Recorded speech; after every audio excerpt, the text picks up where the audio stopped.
नमस्कार, good news Bharat के YouTube channel में आप सभी दर्शकों का स्वागत है।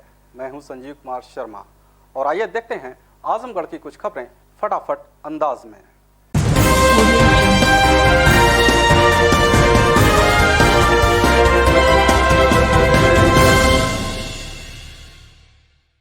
आजमगढ़ जिले में जय आजमगढ़ सेवा संस्थान ने नगरपालिका में महापुरुषों की प्रतिमा को संवारने के लिए आवंटित धन का सदुपयोग किए जाने की मांग को लेकर डीएम को ज्ञापन सौंपा।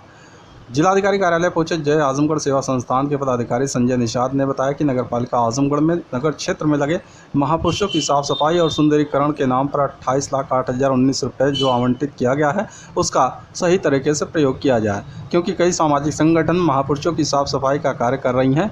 उनकी भी संस्था पिछले 3 वर्षों से ये कार्य कर रही है।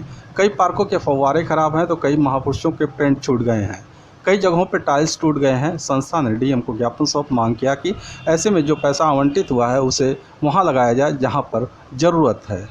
लोग हमारा संगठन जो है जय आजमगढ़ सेवा संस्थान वो लगातार 3 सालों से आजमगढ़ में लगे महापुरुषों के प्रतिमाओं का साफ सफाई व देख रेख की जिम्मेदारी लिया है। कुछ समाचार पत्रों से हम लोगों को ये माध्यम से ये मालूम चला है कि नगर पालिका में 28,08,019 रुपये महापुरुषों को सजोने और संवरने के लिए आवंटित किया गया। तो हम चाह रहे हैं, हम सभी संगठन के लोग चाह रहे हैं कि जो पैसा आवंटित हुआ है वह सही तरीके से महापुरुषों के संवारने और सजोने में लगे। जैसे आप देखेंगे कि राहुल संस्कृत्यान जी क्या या फिर स्वामी विवेकानंद जी क्या, वहाँ पे फव्वारे बंद हो चुके हैं, टाइल्सें टूटी हैं, पेंट छूट गया है। तो हम सभी लोग ये चाह रहे हैं कि जो पैसा आवंटित हुआ है वह महापुरुषों के सम्मान के लिए लगे, ताकि हमारे आजमगढ़ के महापुरुषों की प्रतिमाओं का अपमान। आपको क्या लगता है? आजमगढ़ जिले में जन अधिकार पार्टी ने जन समस्याओं को लेकर डीएम को 11 सूत्रीय ज्ञापन सौंपा। जिलाधिकारी कार्यालय पहुंचे जन अधिकार पार्टी के जिलाध्यक्ष ब्रजेश मौर्य ने बताया कि सरकार की जन विरोधी नीतियों के खिलाफ जून माह से पार्टी राष्ट्रपति और राज्यपाल के नाम संबोधित ज्ञापन डीएम को सौंपती आ रही है। इसी कड़ी में आज भी ज्ञापन को सौंपा गया। उन्होंने मांग किया कि सरकार जो निजीकरण कर रही है उसको बंद किया जाए, किसानों की गन्ना भुगतान को जल्द से जल्द किया जाए, किसान बिल को वापस लिया जाए सहित 11 मांगें शामिल हैं। हम लोग जून से हर सोमवार को लगातार ज्ञापन दिया जा रहा है किसान विरोधी नीतियों के खिलाफ, सरकार की जन विरोधी नीतियों के खिलाफ। आज जो है निजीकरण सरकार कर रही है उसको बंद करे, सभी नौकरियों को संविदा पर कर रही है, इससे हमारे सभी नौजवान छात्रों का काफ़ी हनन किया जा रहा है। अभी तक हमारे किसान भाइयों का गन्ना का भुगतान नहीं हुआ, हम लोग उसके लिए भी मांग लगातार दे रहे हैं लेकिन अभी तक कोई सरकार के ऊपर क्या चाहते हैं हम लोग यही चाहते हैं कि सब कुछ जो होना चाहिए सरकार हमारे किसानों भाइयों के हित में वो होना चाहिए। ये हमारे पार्टी और माननीय मुखिया की मांग है। यूपी के सीएम योगी आदित्यनाथ की ओर से महिला अपराध को देखते हुए आरोपियों की तस्वीरें चौक चौराहों पर लगाकर सार्वजनिक करने के प्रस्ताव के बीच समाजवादी युवजन सभा ने आजमगढ़ शहर की सड़कों पर पोस्टर चस्पा किया। बता दें कि लालजीत क्रांतिकारी के नाम से प्रमुख स्थानों पर लगाए गए पोस्टर में इसे मुख्यमंत्री के निर्देश पर लगाना दिखाया गया है। खास बात यह है कि इसमें महिला अपराध के आरोपों से घिरे भाजपा से संबंधित या उनसे कहीं न कहीं से जुड़े लोगों की तस्वीरें हैं।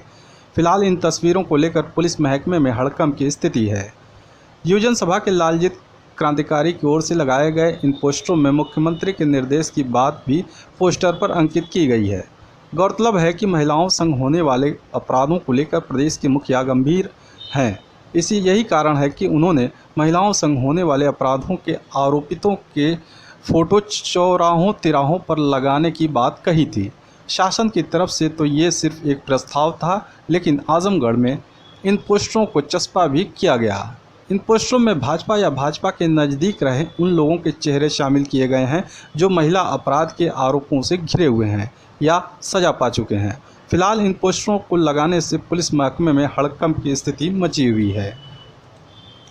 पोस्टर शहर के कलेक्ट्रेट, चर्च चौराहा और पुरानी जेल के पास लगाए गए हैं। मेरा नाम लालजीत क्रांतिकारी, समाजवादी युवजन सभा प्रदेश कार्यकारिणी सदस्य। आजमगढ़ के हर चौराहा पर जो बैनर लगा है उसका क्या उद्देश्य है? हम लोगों का उद्देश्य यही था। हमारे उत्तर प्रदेश के माननीय मुख्यमंत्री योगी आदित्यनाथ जी ने पहले कह चुके हैं कि जो भी पोस्टर बलात्कारी हैं उनका हर चौराहे पे पोस्टर लगाया जाएगा। इसलिए हम समाजवादियों ने मिल करके उनके आदेशों का पालन किया है।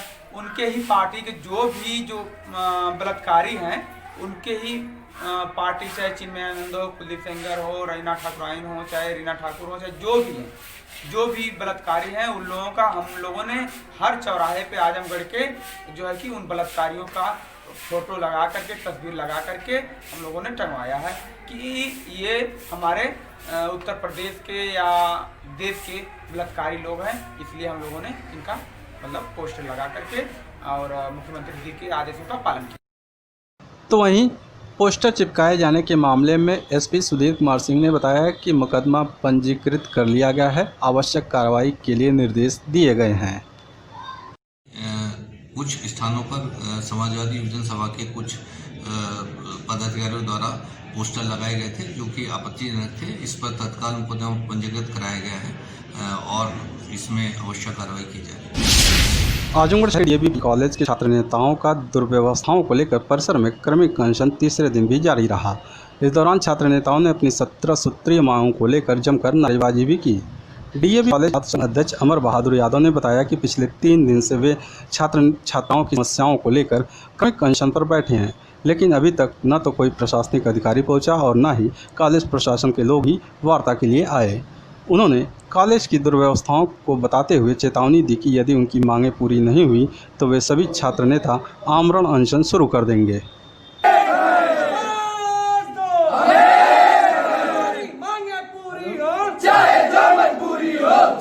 आज हम लोग अपने साथियों के साथ और पदाधिकारियों के साथ आज करीब तीसरे दिन आज धरने पे बैठे हैं।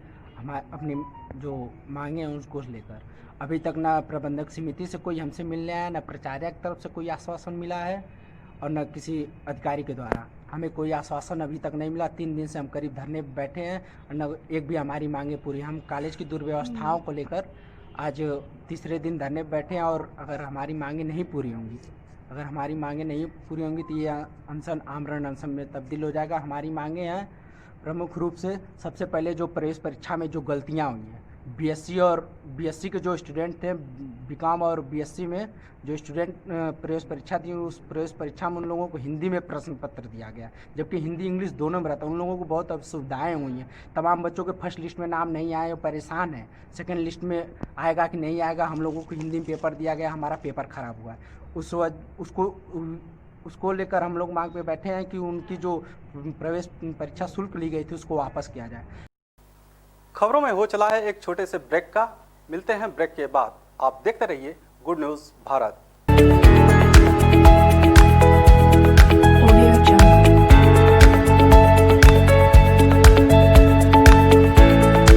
ब्रेक के बाद एक बार फिर आपका स्वागत है और आइए देखते हैं आजमगढ़ की कुछ खबरें फटाफट अंदाज में। आजमगढ़ जिले में आवारा पशुओं को पकड़कर उन्हें गौशाला भेजने की मांग को लेकर विश्व हिंदू महासंघ ने डीएम को ज्ञापन सौंपा। जिलाधिकारी कार्यालय गाय के साथ पहुंचकर विश्व हिंदू महासंघ के कार्यकर्ताओं ने डीएम कार्यालय पर प्रदर्शन किया। जिलाधिकारी कार्यालय पहुंचे विश्व हिंदू महासंघ के पूर्व जिला संगठन मंत्री त्रिपुरारी राय ने बताया कि इस समय जिले में आवारा पशुओं का आतंक इस कदर बढ़ गया है कि खेतों में तैयार फसल को वे पशु नष्ट कर दे रहे हैं, जिसकी वजह से यहाँ के किसान बेहाल हैं। विश्व हिंदू महासंघ ने डीएम को ज्ञापन सौंप मांग किया कि आवारा पशुओं पर बने गौशाला भेजा जाए ताकि बर्बाद होने से बच सके। सबसे बड़ी समस्या है हम लोगों की यह है, हम भी किसान के बेटे हैं और आज जो खड़ी फसल है हम लोग मेहनत से पैदा किए हैं, उस फसलों को आवारा पशु जो है सीधे खा जा रहे हैं, तोड़ दे रहे हैं। जो भी उसमें फल लग रहा है फल खा जा रहे हैं। स्थिति यह है ग्रामीण अंचलों की, जो किसानों की भूखमरी कगार पर है। जब अन्न नहीं होगा तो हम लोग कैसे जीवित रहेंगे, जबकि अन्न ही जीव का रक्षक है। अन्न के बिना किसी जीव की रक्षा नहीं हो सकती। हम लोग यह चाहते हैं कि जिलाधिकारी महोदय अपने, इनके पास असंख्य सूत्र हैं पूरे जनपद की, टोटल ये जिला मालिक हैं, ये अपने हिसाब से उन आवारा पशुओं को पकड़कर माननीय मुख्यमंत्री जी ब्लॉक वाइज विकास खंड स्तर पर गौशाला बनवाए हैं। उन गौशालाओं में उनको सुरक्षित कर दिया जाए। जिससे वो रोडों पर हाईवे पर न घूमें, किसानों की फसलों को क्षतिग्रस्त न करें। सामुदायिक स्वास्थ्य केंद्र लालगंज के चिकित्सकों द्वारा की गई जांच में 2 मिले कोरोना पॉजिटिव, एक लालगंज का, दूसरा रामपुर बढ़ौना का निवासी। सामुदायिक स्वास्थ्य केंद्र लालगंज के प्रभारी डॉक्टर मनोज कुमार द्वारा लगातार कोविड-19 की जांच की जा रही है, जिससे संक्रमित मरीजों की संख्या में कमी भी आई है। जहां सोमवार को 67 लोगों के सैंपल लिए गए, उसमें 44 लोगों का टेस्ट एंटीजन किट से किया गया। इसमें 42 लोगों की रिपोर्ट नेगेटिव प्राप्त हुई, 2 लोग कोरोना संक्रमित पाए गए।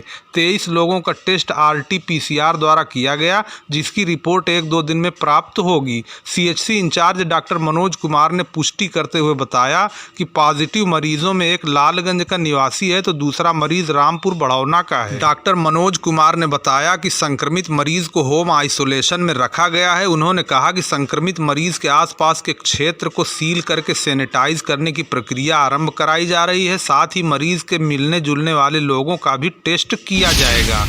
देवगांव में यूनिवर्सल मोटर्स का सर्विस सेंटर पूरी तरह जलमग्न, सर्विस कार्य पूरी तरह प्रभावित। देवगांव और लालगंज के तमाम क्षेत्रों में भारी बारिश के बाद निचले इलाकों में भरा पानी कई दिन बीत जाने के बाद भी नहीं निकाला जा पा रहा है। आसपास का जलस्तर बढ़ने से पानी निचले इलाकों में कम ही नहीं हो रहा है, जिससे कई लोगों के कारोबार बुरी तरह प्रभावित हो गए हैं तथा उन्हें काफ़ी परेशानियों का सामना करना पड़ रहा है। इसी क्रम में देवगांव की hero MotoCorp agency universal Motors में घुसा पानी कम ही नहीं हो रहा है तथा सर्विस सेंटर में पानी भर जाने से गाड़ियों की सर्विस आदि नहीं हो पा रही है तथा कर्मचारियों को काफ़ी समस्याओं का सामना करना पड़ रहा है। यही हाल देवगांव बाजार के सरकार कलेक्शन का भी है, जिसमें पानी की निकासी नहीं हो सकी। लालगंज के आधुनिक इंपोरियम बेसमेंट तथा बिजली विभाग में भरे पानी को इंजन के सहारे बाहर निकालने का प्रयास करते देखा गया।